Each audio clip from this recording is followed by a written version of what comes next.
Hello Naruto ভাই, আসসালামু আলাইকুম। ভাই আমি আপনাদের গিল্ডে ঢুকতে চাই ভাই, আমার নিজের গিল্ড আছে, বাট ওইটা আমার আপনাদের গিল্ডে ঢোকার অনেক ইচ্ছা ভাই, প্রতিদিন আমি আপনার ভিডিও দেখি ভাই। আপনার গিল্ডে নেন তোমরা ভাই। জানো? হ্যাঁ ভাই, সবই জানি, সমস্যা নাই।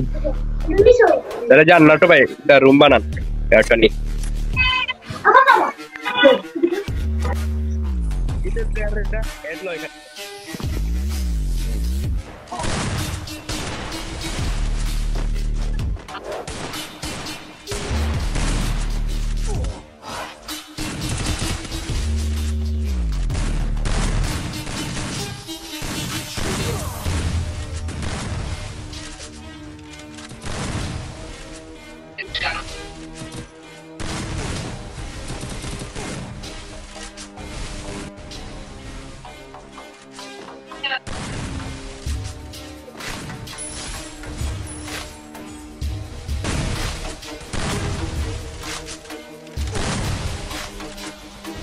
Sorry, rejected.